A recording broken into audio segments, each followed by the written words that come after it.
जय हिंद। मैं हुतात्मा चौक से फिर एक बार आपके लिए लड़ता रहूँगा, आगे बढ़ता रहूँगा। रविंद्र जैन। माननीय सर्वोच्च न्यायालय जी और मुंबई उच्च न्यायालय जी, आपको संज्ञान लेना पड़ेगा। हमारे देश के जो नेता हैं, जिनको बोला जाता है ज़्यादातर भ्रष्ट और दलाल, इनको देश की जनता से और देश से कोई लेना देना नहीं। ये चुनाव लड़ने के पहले तिरंगे की सौगंध खाते हैं, जनता से झूठे वादे करते हैं कि आप हमें वोट दें और जिता के लाएं, हम आपके दुखों में भागीदार होंगे।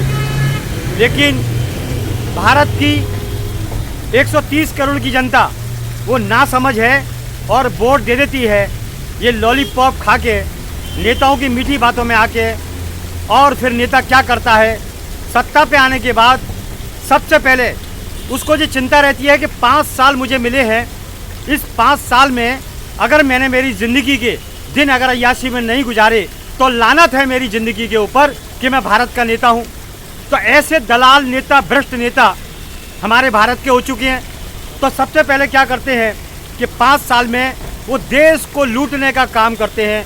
500,000 करोड़ रुपए का पूरा एजेंडा तैयार करते हैं, अपना घर भरते हैं, अपने पड़ोसियों के घर में अपना पैसा रखते हैं, ज़मीन ज़्यादा, सोना चांदी सब खरीद के रखते हैं। शायद इनको ऐसा लगता है कि देश इनके बाप की जागीर है और यमराज इनके सगे संबंधी में है, इसके लिए ये पोटली भर के ऊपर लेके जाएंगे। तो माननीय सर्वोच्च न्यायालय जी, आप अगर संज्ञान नहीं लेंगे तो कौन संज्ञान लेगा? आखिर जनता तो डरपोक है, जनता अपने घर में उलझी हुई है और जनता अगर आवाज़ उठाती है तो उसे केस में फंसा दिया जाता है, झूठे केस में फंसा दिया जाता है। पुलिस अपने कंधे थपथपाती है कि हमारे नेता बाप ने बोला है, उनको झूठा केस में फंसा दो। तो आवाज़ कैसे उठाएं? आवाज़ जनता कैसे आवाज़ उठाए? जनता घर से परेशान हो चुकी है, जनता महंगाई से परेशान हो चुकी है। एक कप चाय के लिए जनता ढूंढती है कि सस्ती कहाँ मिलेगी।